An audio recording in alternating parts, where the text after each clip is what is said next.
Jack Ma voltou para o jogo? A China está mesmo desafiando a Nvidia com chips 10 vezes mais potentes? DeepSeek AI virou o grande terror do Vale do Silício? E o e-commerce chinês, que já domina o Brasil, agora está testando novos formatos para vender ainda mais? No episódio de hoje, mergulhamos nos assuntos mais quentes do momento: as movimentações das Big Techs chinesas, o impacto da inteligência artificial e o avanço implacável das empresas da China no mercado global. Sem rodeios, sem filtro. O que está acontecendo na China agora e como isso vai impactar os negócios no Brasil. Bora entender tudo isso? Então dá play na Hora da China.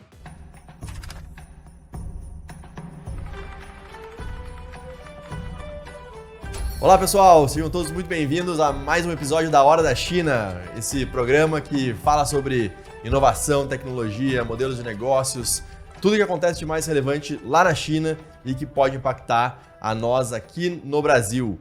Eu sou Felipe Leal, sócio da Startse, co-host aqui do podcast, junto com os meus parceiros e parceiras aqui que já vão se apresentar. Hoje a gente vai fazer um episódio, para quem acompanha a Hora da China há mais tempo, a gente lá atrás, quando tudo era uma grande live, né? Nossa vida era uma live, tudo era ao vivo, a gente fazia um formato de A Hora da China chamado Open Mic, que era assim, vamos abrir os microfones e responder mensagens do chat do YouTube, do Instagram, do LinkedIn. E a gente fazia tudo isso ao vivo, então a gente coletava as perguntas e respondia nós mesmos aqui, os co-hosts aqui do programa, a gente respondia as perguntas. Agora que a gente está fazendo no modelo gravado, não vai ser um open mic, mas a gente quis resgatar um pouco dessa conversa entre nós para a gente falar sobre temas mais quentes, temas mais do momento, né? Esse episódio vai ser lançado muito em breve, então a gente queria trazer temas que aconteceram nas últimas semanas e também nessa semana, o que a gente está gravando, temas muito relevantes sobre inteligência artificial, reuniões muito estratégicas, importantes lá na China que estão acontecendo, que vão, inclusive, definir, né, os próximos rumos no tema de tecnologia. Então, todos esses temas mais quentes, né, do momento para a gente discutir aqui. E aí, para fazer isso, eu vou ter a companhia aqui de dois dos nossos co-hosts, só vai faltar o Vini, mas está aqui comigo no estúdio da Startse aqui em São Paulo, Inche. E aí, beleza? Fala, Leal, tudo bem? Eu acho que apesar de não ser ao vivo, como a gente fazia, mas as pessoas ainda podem deixar as suas questões, perguntas, comentários que a gente pode responder nas próximas edições, né? Então, abrir ainda esse canal de comunicação com a gente. Legal, bacana. E também com a gente, diretamente da China, Camila Gataz. Camila, boa noite para você aí, como é que você está? Bom dia para vocês que estão no Brasil, boa noite para quem está aqui na China. Eu estou bem, Leal, eu estou bem, tem sido semanas intensas, transformações iminentes, a gente está nesse momento agora de reuniões importantes aqui na China, novas definições de governo, então é um ano que está cheio de transformações pela frente, muita coisa para acontecer. Essa conversa, acho que a gente viveu aí no último mês, um mês e pouco, lá desde o final de janeiro, né, aquele espanto que foi o surgimento do DeepSeek como uma das plataformas, né, e modelos de inteligência artificial que balançou com as estruturas. Eu estava lá no Vale do Silício naquela semana, enfim, quando tudo aconteceu. Sentiu o terremoto. Sentiu o terremoto ao vivo e a cores. A gente teve interações com empresas como o Google, por exemplo, e a pessoa que ia conversar com a gente quase não apareceu na reunião porque estava tudo fervilhando ali, né? Todos tentando entender o impacto daquilo tudo. Mas a gente já vai fazer um deep dive aqui no DeepSeek. Deep dive no DeepSeek é bom, né? Mas vamos mergulhar um pouco para entender um pouco mais sobre esse modelo especificamente, mas tudo que também nesses 30, 40 dias após o surgimento do DeepSeek vem acontecendo. Mas eu queria dar um passo atrás e a gente começar a nossa conversa remontando lá para o tempo da pandemia ainda, né? Naquela época, para quem lembra, o governo chinês ele fez uma incursão, vamos chamar assim, com algumas empresas de tecnologias, Big Techs, e também deu uma balançada nas estruturas naquela época. E isso veio na esteira de um outro acontecimento que foi muito falado, divulgado, que foi lá o pré-IPO da Ant Financial, né, o Ant Group, o braço financeiro da Alibaba, e que acabou não acontecendo por algumas questões, né, falas do Jack Ma que aconteceram naquela época, e aí o Jack Ma meio que sumiu um tempo ali, desapareceu um pouco dos holofotes, muito burburinho em relação a isso. Mas o fato é que agora, recentemente, a questão de 1, 2 semanas atrás, teve uma grande reunião lá na China das lideranças do governo com as lideranças das Big Techs, né? E o Jack Ma, inclusive, estava presente. Então, vou começar com a Camila, então, já que ela está lá e viu isso acontecer mais de perto.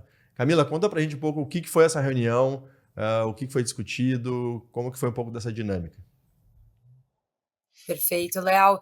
É isso mesmo. O que aconteceu foi uma reunião entre os principais membros do setor privado aqui na China. Então, além do Jack Ma e né, reaparição do Jack Ma, ou quase que né, publicamente um retorno do Jack Ma para esse setor e para essas reuniões que são bastante importantes, principalmente num ano onde um dos principais focos é a revitalização da economia chinesa. Então, além do Jack Ma, a gente tinha o fundador da Huawei, da BYD, da Tencent, da Meituan, da Xiaomi, da DeepSeek, que vamos entrar daqui a pouquinho para falar um pouquinho mais sobre isso. Então, a gente tinha nomes bastante importantes dentro desse setor. E o Jack Ma ali presente também.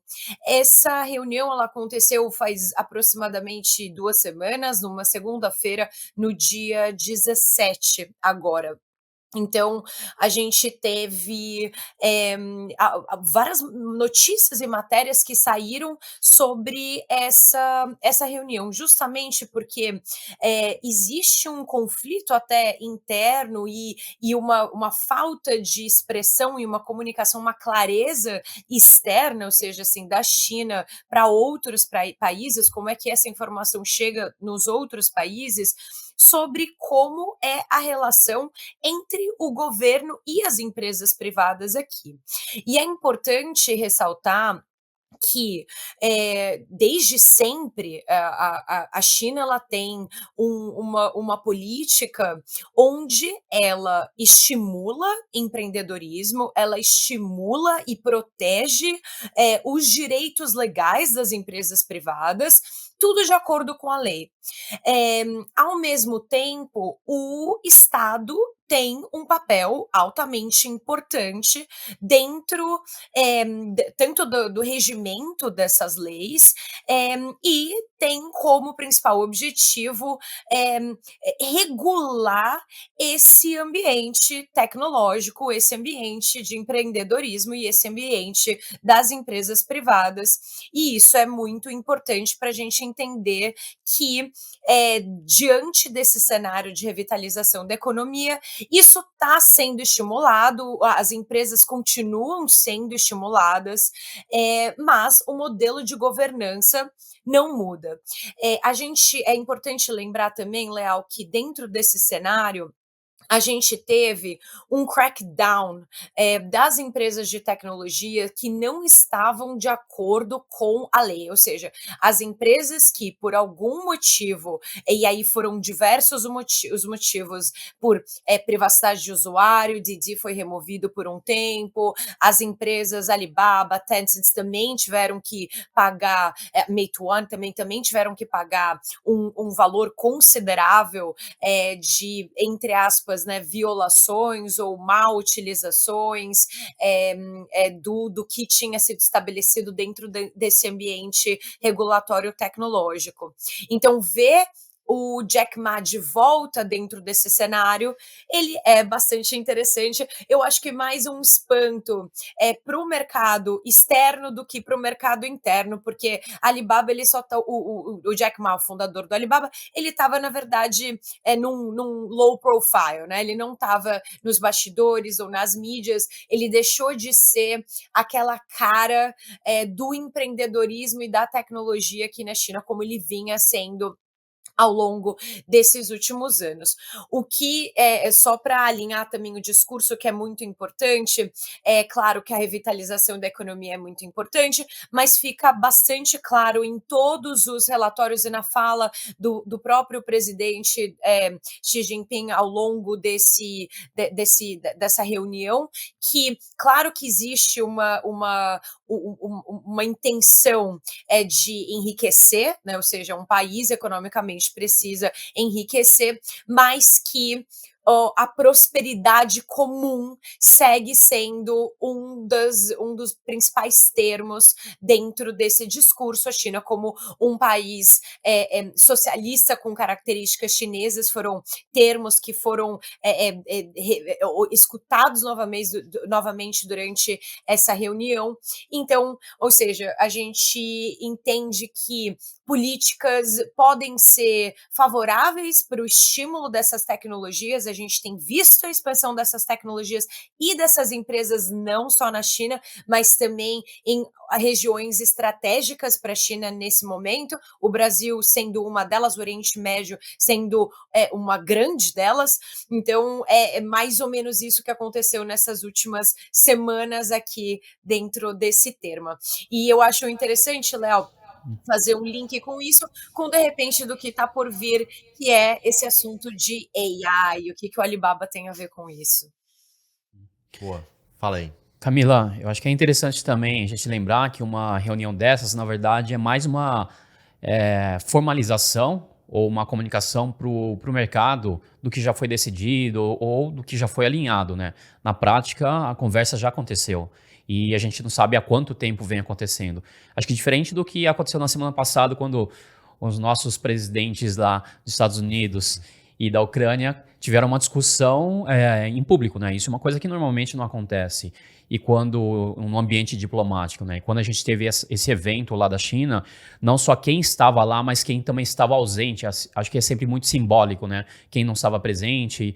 Então isso mostra muito quais são as direções que o mercado, quem tem mais importância. DeepSeek é uma das coisas que, inclusive, depois a gente pode entrar um pouco mais.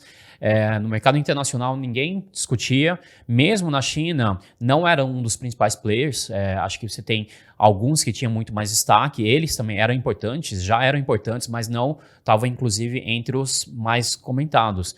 E aí no mercado internacional foi um alvoroço, um tsunami, né? Você estava lá, literalmente, lá nos Estados Unidos, sentiu isso. E toda essa discussão, de fato, aconteceu em poucas semanas, né? A gente teve o anúncio de várias, inclusive, agora a gente nem lembra mais, né? Mas o próprio Trump tinha anunciado em um dia os investimentos maciços em AI. 2 dias depois, se não me engano, teve o DeepSeek, o dia seguinte teve o do Alibaba, e na verdade, tiveram outros anúncios depois que acabaram se diluindo e perdendo dentro dessa avalanche toda de informação. Mas muito exatamente nessa visão de longo prazo, de planejamento e de foco do AI que o mercado chinês está trazendo para a gente aqui. Não, e acho muito interessante que parece que foi tudo combinado, né? Entre os adversários, né? Vou chamar assim. Os Estados Unidos anunciou, logo que o Trump assumiu e teve a posse, anunciou os 500 bilhões de dólares para o projeto Stargate. E aí, e nessa linha, assim, para sermos relevantes em AI, precisamos de investimentos massivos, etc e tal. Aí 2 dias depois vem o adversário, né? A China, e apresenta um modelo tão relevante quanto os de OpenAI, etc., talvez até, segundo eles, mais potente, com uma fração do custo. Uhum. Então, peraí, estamos vendendo para o mundo que precisamos de investimentos massivos para atingir um patamar X, e agora não é isso, porque tem uma comprovação aqui, entre aspas, que a gente pode fazer isso muito mais barato, que não é pouco mais barato, é muito mais barato. Uhum. E acho que o o balançar das estruturas passa por aí, né? Porque aí o mercado olha e fala, opa, mas peraí, quem tá falando a verdade aqui, né? O que é a verdade? Então essa discussão fica super, super relevante. Fala. E eu acho que é exatamente nesse caminho que você estava comentando, porque toda a discussão e muito da base do crescimento das empresas de AI, principalmente no Ocidente, vinha em investimentos maciços cada vez maiores. Era uma corrida, quase uma corrida do armamento, uma corrida específica de AI, precisamos de mais dinheiro. E aí já começou-se a discussão do que quão isso é sustentável. No ano passado, em algum momento também, já se questionava isso. E aí, agora, tangibiliza esse questionamento, porque vem alguém. E aí, acho que é independente dos detalhes, porque muitas pessoas falam, poxa, mas isso foi só no treinamento, porque no hardware, na infraestrutura, teve muito mais investimento da empresa mãe lá do DeepSeek, que tinha lá tudo pronto, mas mesmo essa parte também foi comprovada que existe uma necessidade menor processadores não de última geração, alguns anteriores também são suficientes, mas muito pela lógica diferente para fazer toda a infraestrutura, treinamento e approaches com relação a isso. Então, toda a transformação e o questionamento do modelo e do próprio status quo de AI, do que estava na direção que a gente estava caminhando, Léo. Legal. E Camila, eu vou passar para você aqui para a gente dar uma resgatada, então, nesses 30, 40 dias que se passaram, né? Começando pelo começo. Então, esse boom do DeepSeek, explica assim de uma forma muito objetiva para a gente, né, para leigos, o que é o DeepSeek? De onde surgiu? Qual, enfim, o impacto que causou para quem, né, estava aí na China e talvez, como me falou, essa empresa nem estava tão no radar assim, e aí surgiu com toda essa força. Léo, é interessante a gente ter isso em mente, porque nada é do nada, nada vem do nada. De novo, a gente volta, né, para aquele assunto que a gente trabalha em absolutamente todas as horas da China, porque a China está numa velocidade tão acelerada do desenvolvimento de tecnologia, no investimento de novas tecnologias, que parece que a gente foi pego de surpresa em todos os momentos.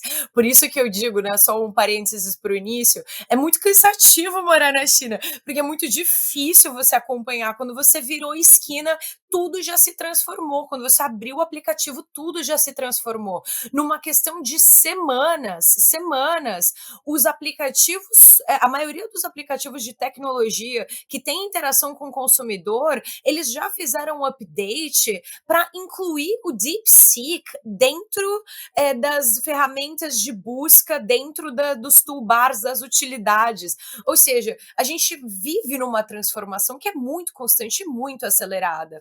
Então, lembrando que nada é do nada.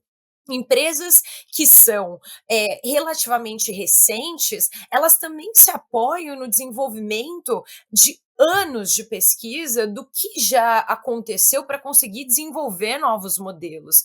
E a DeepSeek, ela teve, claro, ela tem algumas especificidades, ela consegue trabalhar com muitos bilhões de parâmetros, com uma fração de custo, claro, isso tudo a gente já sabe, mas além da DeepSeek, a gente tem outras ferramentas de AI que são muito poderosas, com aplicações diferentes. Então, a gente está vendo, além da expansão dessas ferramentas de OpenAI, a gente está vendo o nicho dessas ferramentas de AI com diferentes empresas focadas em objetivos diferentes. Então, isso é sim uma grande revolução. Ou seja, o que DeepSeek trouxe com base no que já tinha sido desenvolvido das ferramentas agora de multimodais e de multilinguagens é sim uma revolução, mas a gente tem outras empresas que estão quase no mesmo patamar aqui na China, que é assim como o R1 da DeepSeek. Uhum. Inclusive, essa parte é interessante, aqui até resgatando da visibilidade do mercado, existem algumas formas de se referir aos grupos de novas empresas, novas estratégias. No Ocidente, a gente se refere muitas vezes ao ao grupo da Microsoft, Google, Facebook, Amazon, etc., com uma sigla das empresas, isso talvez seja um pouco mais comum, inclusive, na China. Você tenta agrupar eles até para mostrar alguma tendência ou se referir ao grupo todo. E já há algum tempo se referia-se a um grupo chamado os 4 dragões do AI e depois os 4 dragões... os 4 dragões e depois os 4 tigres do AI. São 2 fases diferentes e a DeepSeek não estava em nenhuma delas. Mas, de qualquer forma, como a Camila comentou, assim, não acontece do dia para a noite, mas o movimento é tão grande, tão exaustivo, que talvez você não tenha detalhes de tudo que está acontecendo, a não ser que você esteja dentro da empresa, né? E a DeepSeek está dentro desse movimento agora, despontou, mas certamente vai ter alguma... que em algum momento vai mostrar uma aplicação direta em algum negócio, que acho que essa agora é a próxima fase que está todo mundo na expectativa. A própria DeepSeek, junto com a BYD, junto com a Geely, as 2 principais montadoras de carros na China, agora também anunciaram parcerias para que as tecnologias sejam embarcadas dentro dos seus automóveis, para direção autônoma, entretenimento e uma série de outras coisas de tecnologia embarcada. Então a gente já vai começar a ver os produtos físicos, nesse caso, os carros já com tecnologia da DeepSeek. Então não é só mais um aplicativo que a gente vai lá, conversa, faz perguntas, enfim, te extrai algumas informações, mas a gente vê o resultado prático no nosso dia a dia, Léo. Um modelo embedado em outras... Embedado, que no final das contas é isso, né? Porque a gente sempre questiona, poxa, AI por AI é mais uma tecnologia e como que vai impactar na nossa vida? Qual que é o resultado disso, né? E a gente já vai ver em pouquíssimo tempo isso. Eu acho que, assim, o DeepSeek ele foi amplamente, né, se falou muito sobre ele nessas últimas semanas. Mas para mim o mais incrível de tudo isso é o impacto que ele acabou acelerando de algo que já era muito rápido, como a Camila falou, a velocidade não só na China, mas também nos Estados Unidos, das plataformas desde o ChatGPT lá 2 anos e pouco atrás, tudo é muito rápido. Então acompanhar essa evolução é muito complicado porque toda semana surge um modelo novo, uma versão nova. E a impressão que eu tenho é que depois do DeepSeek, isso se acelerou ainda mais. Então, a gente vê uma urgência das próprias plataformas americanas de soltarem novos lançamentos e novas versões e atualizações com muita urgência. E também na China, outras empresas na esteira do DeepSeek, a Alibaba, por exemplo, lançando, não, agora esse aqui, o meu modelo, é o modelo mais poderoso, o modelo com mais parâmetros, com mais isso, com mais aquilo. E isso causa na gente essa sensação que a Camila falou de, pô, como é que a gente acompanha o ritmo, tudo isso, e como que isso me impacta, né? Porque, tá bom, lançou lá no OpenAI, lançou um modelo novo, 4.5, sei lá, 5, só que é só nos Estados Unidos para clientes Pro, Ultra, Plus, não sei o quê. Eu aqui no Brasil ainda não consigo usar. Então eu fico com a informação de que mudou, atualizou, mas para mim ainda, na prática, ainda não. Mas daqui a pouco chega. Só que aí vem o chinês e apresenta o seu também. E daqui a pouco plataformas aqui estão usando os 2 modelos. Qual modelo eu considero melhor? Qual modelo eu confio mais? Né? Todas essas discussões acabam surgindo. Inclusive o próprio DeepSeek, que tem um modelo de distribuição de open source, ele está permitindo que os seus concorrentes, o próprio grupo Alibaba, ofereça o DeepSeek no seu cloud, no seu serviço de cloud. Então agora você consegue ir lá contratar DeepSeek dentro do AliCloud. E não só no Alibaba, como em todos os principais concorrentes. Então, isso, ao mesmo tempo que é uma competição, é uma convergência das oportunidades de negócio. Tem outro ponto também, Leal. A gente fala de uma forma muito geral, eu acho que vai suplantar o outro em algumas características, etc. Mas também muitas vezes aparecem inovações em segmentos diferentes, específicos. E aí, acho que 2 semanas atrás, a ByteDance anunciou também um específico em vídeo, que é a grande fortaleza onde eles estão. Os short vídeos pelo TikTok, né? E quando isso começa a chegar na mídia e a mídia mastiga e normaliza tudo, a gente só ouve, poxa, a ByteDance lançou mais um AI. A gente não sabe com muitos detalhes, a granularidade disso, né? Então, essa briga é exaustiva, mas no final acho que é importante nós, como profissionais, como empreendedores, enfim, que estão no meio, entender um pouco mais detalhado, até para saber o o que extrair disso. Porque no final das contas, cada dia, se a gente tiver que testar todas as ferramentas, você vai passar a vida inteira fazendo isso, né, cara? Camila, deixa eu passar para você, porque isso que o Win falou, ele mencionou uma empresa, uma Big Tech, mas fora do, vamos dizer assim, desse eixo do desenvolvimento dos LLMs, né?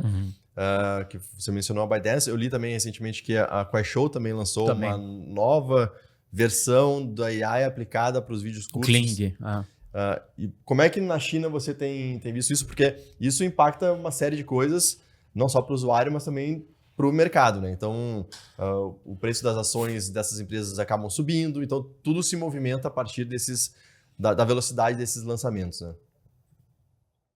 Léo, sem dúvida.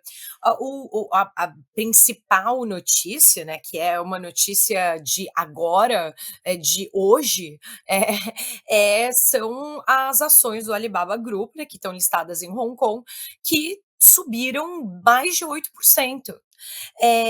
E deu pelo que eles apresentaram como a nova AI deles, né, que é uma AI que tem modelo de raciocínio que tá parecido com o da DeepSeek. Então é interessante entender que é quase que a DeepSeek, até por ter feito esse estrondo e esse sucesso que fez e alcançado uma repercussão internacional, ela virou quase que um parâmetro internamente e externamente. Então fala-se como, diria que tal como o ChatGPT fez alguns anos atrás eu não gosto de novo, mas no Ocidente, né, para a gente deixar isso, né, menos Ocidente Oriente, mas dos Estados Unidos, e as aplicações estavam utilizando o ChatGPT. Então a DeepSeek ela tem essa tamanha representação. Agora a gente tem outras empresas que são empresas com as quais a gente tem reuniões com lideranças dessas empresas que são muito interessantes. Então, a Dipo AI é uma empresa que a gente tem visitado nos últimos anos. A gente, né, já teve conversas com a VP da Dipo AI, com outros membros da Dipo AI, foi na sede da Dipo AI aqui também. E a Dipo, ela tem casos de negócios também muito específicos para educação, para produtividade em fábricas, ou seja, são vertentes que nem sempre, né, os usuários finais, ou nós como usuários finais que estamos quase que entendendo como uma evolução do browser, a gente sabe. E um outro grande modelo de aplicação dessas AIs é justamente o que Kim falou, que é o embedded, né? São essas aplicações embedadas dentro, embarcadas dentro de outras grandes tecnologias. Eu diria, Leal, que é quase como a gente olhar hoje para uma máquina de lavar roupa e falar, bom, é uma máquina de lavar roupa, é só você apertar on e off, mas o consumidor não sabe o tipo de tecnologia embarcada que tem numa máquina de lavar roupa, que hoje virou só uma máquina. E é mais ou menos essa progressão que a gente faz. A gente sabe que essas tecnologias, elas são todas embutidas dentro de outros grandes aplicativos e que a gente nem sempre está ciente de que elas existem, porque o nome dela ou a empresa que desenvolveu tampouco faz sentido. Importa qual é a usabilidade, o que ela traz para a gente dentro desse sentido. Então, é claro que com investimento em telecomunicação, em robótica, junto com a inteligência artificial, a gente vai ver cada vez mais essas tecnologias sendo embarcadas. E aí, voltando para falar um pouco sobre, né, o parâmetro lançado de quase o DeepSeek, os parâmetros que estão desenvolvidos, o Alibaba teve esse grande salto hoje na lista da Bolsa, nas ações de Hong Kong, justamente por anunciarem o seu novo modelo, né, o QN, que, de novo, tem muitos bilhões de parâmetros e que está quase ao nível do DeepSeek. Ou seja, o que é importante a gente pensar nesse momento é quais são os tipos de modelos de negócios e as parcerias que vão ser estabelecidas entre essas empresas. Assim como o Ian mencionou, você pega a indústria automobilística, qual é a tecnologia que eles vão usar e embarcar dentro das suas empresas, e qual é o AI que eles vão usar, para que utilidade, qual finalidade, e como é que a gente traz a aplicabilidade disso. A importância de você ter um Alibaba lançando uma AI né, dentro desse novo mundo da AI, né, dentro dessa nova vertente de AI, é muito importante. Por quê? Porque a gente sabe que o Alibaba opera em ecossistema. Então, uma possibilidade do Alibaba lançar isso traz uma gama de aplicações para dentro do próprio ecossistema do Alibaba, que acaba levando todas essas empresas para um outro patamar.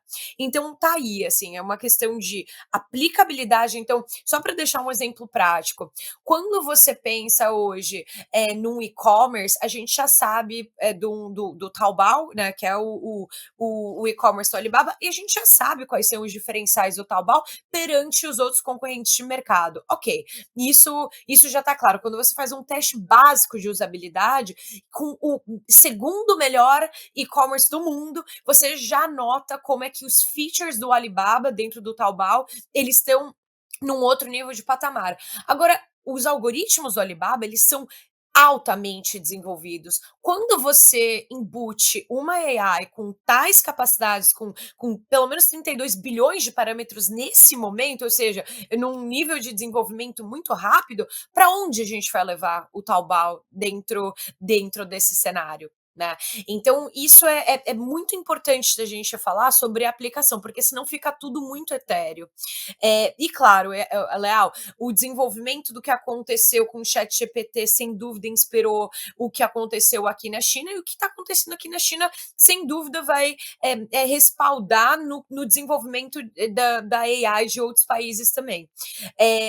E aí, Leal, eu acho que isso culmina em dúvidas de onde a gente pode chegar com isso, mas em muitas possibilidades. Legal, até pegando nessa parte que a Camila está falando de e-commerce, acho que a gente pode pegar também na outra ponta.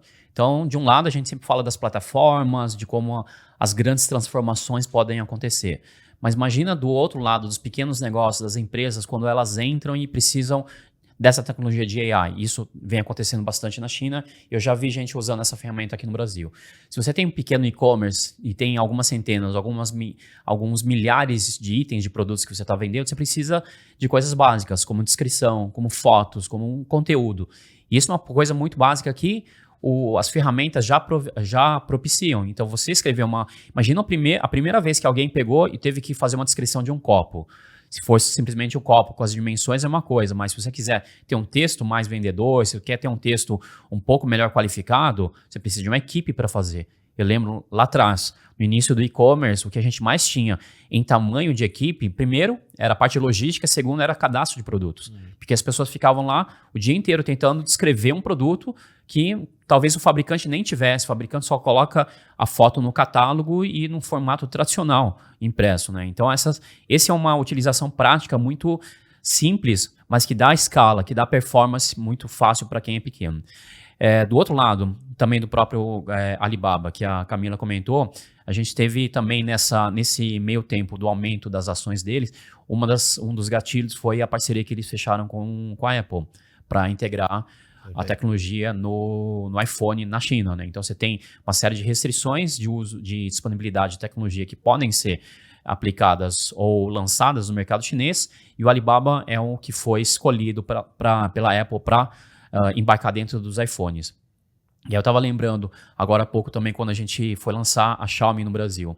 Uma das funcionalidades, Léo, era uma ferramenta que estava integrada, chamava Beautifier, que era uma espécie de um filtro integrado já dentro do celular, que ele funcionava quando você ia tirar foto. E a gente começou a testar os primeiros aparelhos aqui no Brasil, tirava foto e falava assim, pô, isso aqui não está funcionando. A foto não é o que está saindo, o que deveria ter saído. E a gente foi entender que a ferramenta, o filtro da foto já estava integrado dentro do aparelho. Isso faz quase 12 anos 12 anos atrás, e não era AI ainda. E agora, cada vez mais, nas novas marcas, novos modelos, tem coisas básicas, como o filtro. Agora você pode ir lá, tirar uma foto da lua cheia ou do sol de uma forma muito melhor do que os aparelhos anteriores, e é muito graças ao AI. E a gente não percebe. Então, cada vez mais isso vai estar permeando o nosso dia a dia com coisas, funcionalidades, às vezes até banais, mas que vão trazer e fazer diferença no nosso dia a dia no uso. Vou ajudar muito. Ainda no tema das aplicações, eu estava lembrando aqui, a gente está gravando esse episódio aqui no dia 6 de março, né? E essa semana aconteceu o desfile da escola de samba lá no Rio, Sapucaí. E para quem acompanhou, viu que a Mocidade, na sua comissão de frente, apresentou lá o negócio todo o tema era o enredo era sobre o futurismo, tecnologia, e a comissão de frente apresentou um robô lá meio ventríloco, e daqui a pouco apareceu quem? Apareceram 2 cachorros robôs e um robô de verdade da Unitree, da empresa chinesa, com o robô é o modelo G1, aquele, né, o G1, e os cachorrinhos robôs, que eu não lembro o nome deles agora, lá da Unitree, mas eles em plena Sapucaí. E a gente vem falando tanto sobre a presença dos robôs e do tema da robótica cada vez mais entre nós, e daqui a pouco estão lá eles desfilando na Sapucaí. Eu achei bem curioso, e quando a gente fala de robótica, não tem robótica sem AI aplicada também, embedded, dentro dos robôs. Então tá tudo muito intercalado.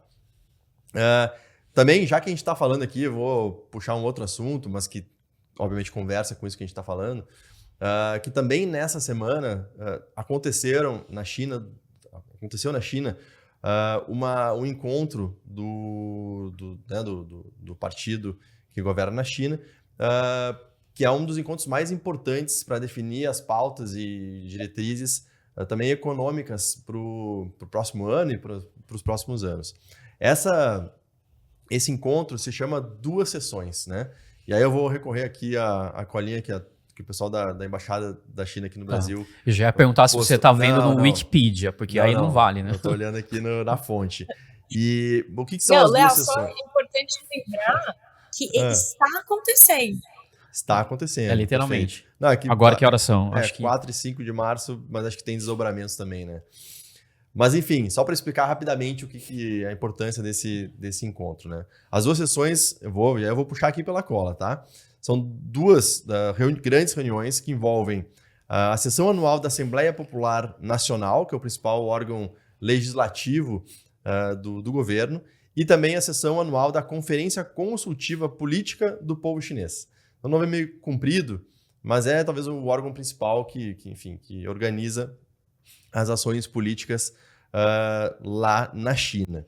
E eu vou mencionar aqui algumas coisas que esses 2 encontros tratam, né? Eles tratam de emendas à Constituição, supervisionam a implementação, né? Se a Constituição está sendo, de fato, cumprida, revisam leis fundamentais, né? Nos campos da área de direito civil, penal, administrativo, elegem membros de órgãos do Estado, revisam e aprovam relatórios do Plano de Desenvolvimento Econômico e Social lá da China, revisam e aprovam o orçamento e a execução do orçamento, entre outras coisas.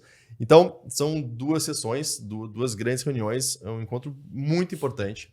E aí eu vou puxar também aqui uma colinha do South China Morning Post, que elencou os 9 takeaways aqui dessas reuniões, mais no campo econômico. E eu não vou falar as 9, mas eu quero trazer só alguns que tocam mais aqui especificamente no nosso tema de tecnologia, porque não adianta, a gente está neste momento, né, nessa semana, nessa discussão de guerra tarifária, tarifa para cá, tarifa para lá, Estados Unidos, China, outros países envolvidos nessa questão, e obviamente que isso impacta a China, e obviamente que isso impacta as empresas de tecnologia. Então eu tenho aqui os principais takeaways, eu não vou falar sobre todos, mas vou pegar alguns que tocam essa questão da guerra tarifária, enfim, que acabam impactando o tema de tecnologia. Primeiro, que a China está muito confiante em atingir as metas de crescimento, que estão aí pautadas em 5% de crescimento ao ano. Enfim, para quem olha de fora, nossa, mas como é abaixo do que a China, né, nas últimas décadas vem fazendo. Mas para quem olha, já está acostumado a acompanhar mais de perto, sabe que depois de crescer tanto por tanto tempo, é insustentável continuar nesse ritmo Então, o crescimento de 5% de forma sustentável e contínua é um supercrescimento em cima dessa base extremamente consolidada. Eu sempre falo, se a gente estivesse crescendo 5% ao ano, a gente ia colapsar aqui porque não ia ter como sustentar todo esse crescimento. Então, pode parecer, por um lado, um crescimento mais lento, porém, talvez um crescimento mais sustentável para os próximos anos, e eles estão confiantes de que vão atingir isso. O que mais? Eles falam aqui que não querem uma guerra comercial, uma guerra, né, dessas questões de tarifa, mas também não vão recuar. Se tiver que enfrentar esse desafio, eles estão preparados para isso. E uma questão aí, eu queria puxar de volta o tema da tecnologia, que eles estão, assim, o governo mencionando que dentro do plano de desenvolvimento econômico, especialmente, ao contrário do que aconteceu há um tempo atrás que a Camila mencionou, desse crackdown das empresas de tecnologia, e à esteira do que foi o encontro com as lideranças das Big Techs, que a gente mencionou também, agora o momento é de apoio, né, e de incentivo para que as empresas de tecnologia que eventualmente possam sofrer algum tipo de restrição ou pelos Estados Unidos ou por qualquer país, que elas, por parte do governo, tenham o apoio e o incentivo, né, para que elas possam continuar se desenvolvendo. Tem uma frase que eu achei muito interessante aqui, que eles falam, né, quanto mais tentarem, né, suprimir ou bloquear as empresas de tecnologia chinesas, mais avançaremos de forma independente na inovação. Então tem um pouco de, tá bom, antes a gente estava olhando para as empresas de tecnologia e tentando regular ou segurar aqui ou ali, agora tecnologia virou assunto ainda mais estratégico e inclusive de talvez soberania nacional, vamos chamar assim. Uhum. Então as empresas de tecnologia ganham novamente, essa reunião reforça isso, né, que aconteceu recente com os líderes, que a pauta de tecnologia e as empresas de tecnologia cada vez mais no topo da conversa estratégica da China. Léo, acho que esse é um ponto fundamental, esse reforço público desse apoio. Porque o que aconteceu depois desse crackdown foi uma perda da prioridade das empresas privadas na China em detrimento às iniciativas estatais, às grandes empresas estatais também. E não só, então, eles voltaram a esse apoio, mas publicamente reforçaram. Tanto que esse tipo de reunião não acontece em outras esferas, com outros segmentos, mas aconteceu numa grande exibição, num grande show, falando, estamos apoiando e vocês façam o que for preciso. Dentro dessa pauta toda, uma das principais, inclusive, Léo, é a internacionalização, que é o que a gente vem falando já. Desde esse retorno da Hora da China, nesse formato que a gente está fazendo, é uma das principais pautas nossas, a internacionalização e a presença das empresas aqui. E também tem muito a ver exatamente com esse último ponto que você colocou. Essa internacionalização vai levar práticas, vai levar tecnologia chinesa para outros mercados. Então, o que até alguns anos atrás acontecia, e até simbolicamente existia a questão do firewall chinês, então se acessa determinadas aplicações, tudo está limitado à China, e muitas vezes eu me referia a várias intranets, então eram, ou local nets, então eram internets locais. Então no Ocidente você tinha, e aí depois, em algum momento, a Índia também começou a restringir aplicativos chineses, então já tem pelo menos 5 anos que o TikTok não roda lá na China, na Índia, em outros países também, e a própria China. Então você começou a ter internets locais. Só que essa internet chinesa, ela não só está limitada ao mercado chinês, como agora começa a ir para outros países, Sudeste Asiático, Leste Europeu, alguns outros países e agora Brasil. Então, acho que na edição passada a gente chegou a falar um pouquinho também dos jogos, né? Então, soft power dos jogos chineses, teve todo aquele lançamento do jogo do Black Myth no ano passado também, que fez um sucesso internacional. E os filmes, os desenhos, a gente está vivendo um pouquinho isso. Talvez a Camila possa também dar uma pincelada sobre essa parte de conteúdo de filmes que estão fazendo sucesso agora na China. Basicamente, estão ajudando ao processo de internacionalização das empresas, da cultura, da prática, enfim, de todo um pacote que não é só o produto físico chinês que a gente tinha antigamente, Leão. Sem dúvida. E Camila, nessa linha das duas sessões, né, e do que você mencionou da reunião, você, em algum episódio passado, você comentou também que esse ano é o ano que a China e o governo lançam o 14º plano quinquenal. O que você entende que vai sair nesse plano quinquenal que está relacionado com tanto a reunião com os líderes de tecnologia, quanto com esses desdobramentos aqui das 2 sessões? Léo, é o 15º, né? A gente está indo 15º, para o perdão. 15º. E, Leal, olha, se eu tivesse essa resposta, eu estaria, né, com um investimento muito bom em algumas ações. Eu acho, Leal, que a gente não vai fugir um pouco desse esperado em termos macros, né? Ou seja, a gente vai continuar com o apoio das empresas de alta tecnologia, a gente vai ver a questão de prosperidade comum sendo um legado, mas com uma expansão muito forte mercadológica, o que eu acho isso muito interessante, isso já tem acontecido, né? A gente vê que essa expansão ela tem tomado outros rumos, o fomento da ciência e inovação, a China, como a gente sabe, é um dos países que mais investe em pesquisa e desenvolvimento, e isso é muito importante porque ciência e inovação, ela não se desdobra se você não tem um investimento de base em campos de educação, em campos laboratoriais, em pequenos projetos que têm chance de se tornarem escalas. A questão dos chips continua sendo muito importante dentro desse universo, e isso também foi trazido também foi uma pauta, né, das 2 sessões, ou seja, é claro que a gente vê que existem algumas semelhanças, não acho que a gente vai ter nenhuma grandíssima surpresa de, nossa, isso daqui a gente nunca imaginou que sairia na vida, né? A gente tem visto nesse último plano quinquenal, a gente já tem a computação quântica como um dos grandes vetores. Eu acho que está muito mais em analisar os ROIs, né, o que a gente conseguiu colher e fazer melhores investimentos a níveis nacionais e provinciais para os próximos anos. Então, eu acho que está muito com base nisso, o que veremos, mas as respostas exatas, quem sabe, veremos em breve, Léo. Esse ano a gente vê. Maravilha. Muito bem, então, Ian e Camila, vou passar para vocês fazerem suas mensagens finais aqui desse episódio um pouquinho diferente, né? Sem um convidado externo aqui para a gente conversar, mas nos próximos episódios esse formato volta também.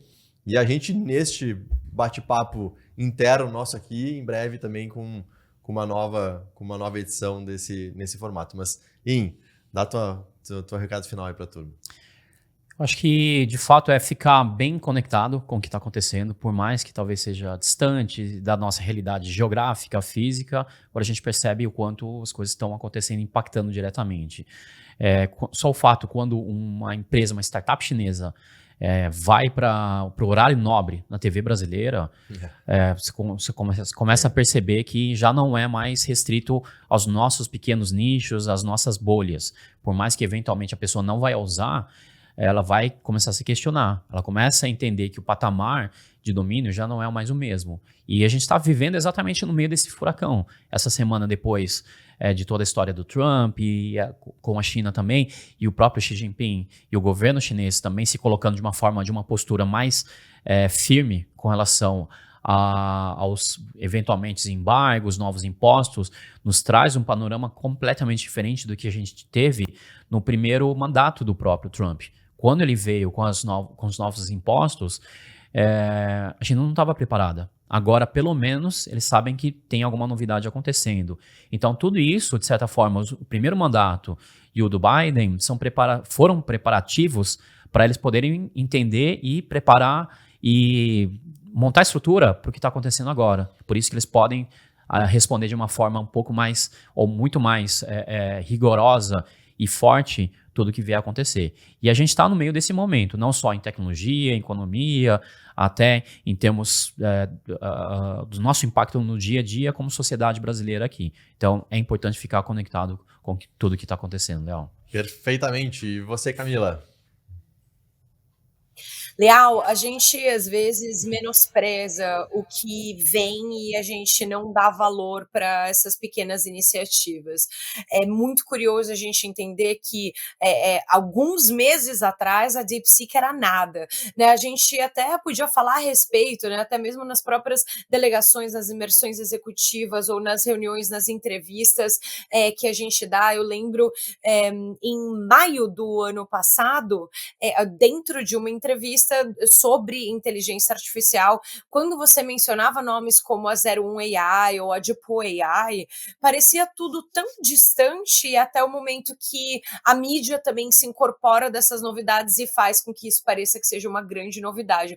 Acompanhar essas transformações, ela é muito importante, e entender que tudo isso veio com muito esforço, muito investimento em pesquisa e desenvolvimento, e que esse é um dos grandes motivos pelo qual a China está onde está nesse momento. Então, venham ver, o meu convite é sempre para que as pessoas venham ver isso de perto. A gente teve as empresas que foram listadas, né, nos novos tigres do AI, ou os novos unicórnios de AI, a 01 está em um deles, a Deepu também é outro deles, ou seja, são empresas que a gente conseguiu ver e analisar aqui no bercinho.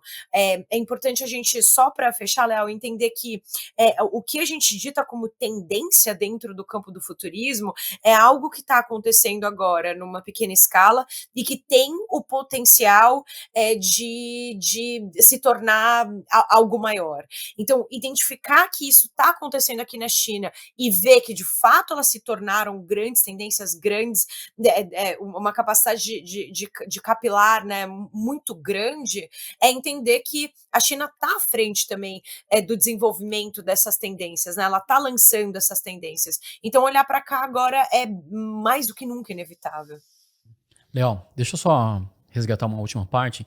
Então, para quem utiliza bastante, ou mesmo esporadicamente, ChatGPT, todas essas coisas, comece a testar a mesma coisa no DeepSeek. Eu uso bastante um chamado Kimi AI, que é de uma startup chamada Moonshot. Testar e ver quais são os tipos de resposta, até porque, de fato, além do treinamento, o conteúdo é diferente. Que é, de certa forma, tudo que a gente fala aqui, né? Então, você tem acesso a fontes de informações diferentes. Então, sobre o Ocidente, sobre o mundo de uma forma geral, essa ótica ocidental, você está lá nas bases das startups ocidentais. Quando você quer olhar mais para a Ásia, mais profundamente para a China, provavelmente um DeepSeek, um Kimi AI, um Zero One, qualquer uma dessas vai te trazer informações com ângulos diferentes. Acho que isso é um ponto importante, que talvez vá além do que a gente sempre falou, né? Leia mídia, leia redes sociais asiáticas e chinesas, enfim. Esses dias, inclusive, eu vi uma matéria num jornal americano e ele estava falando sobre leitura do mapa astral nas técnicas chinesas. E aí eu comecei a testar também. Porque antes eu só tinha acesso a isso através de especialistas. E agora, começando a usar tecnologia para ver qual que é o meu mapa astral no zodíaco chinês, Leal. Olha aí, Camila, o Yin astrológico aqui, não sei se é o termo correto. Olha, Camila, eu li o Patsi no DeepSeek esses dias. Patsi é uma das ferramentas, vamos chamar assim, de leitura da sorte, do seu destino, da cultura chinesa. Então, você pode também dizer para o DeepSeek, olha, atue como um mestre do Bazi, B-A-Z-I, e você passa as informações, seu nome, sexo, local e data de nascimento, e ele vai fazer uma leitura baseada nisso, com todo o arcabouço de conteúdo do que da cultura chinesa nessa astrologia. Muito bom, para mais dicas seguinte. Sim, pode me chamar nas redes sociais que eu leio o seu mapa. Legal. E, obviamente, como a Camila falou, o convite para ir para a China está sempre feito. Se puder ser com a Startse, melhor ainda. Inclusive, a Camila mencionou uma dessas empresas de AI, a Deepu. Eu visitei ela em outubro de 2024 e eles se apresentavam na época como a OpenAI da China. Agora eu sei que essa semana, na semana em que esse episódio está sendo lançado, a gente vai estar fazendo a primeira imersão do ano lá na China, da Startse, e eu sei que a turma vai visitar de novo a Deepu, e eu fico curioso para saber como que eles se apresentam agora. Se ainda é como a OpenAI da China ou a nova DeepSeek Nova da China ou qualquer coisa parecida.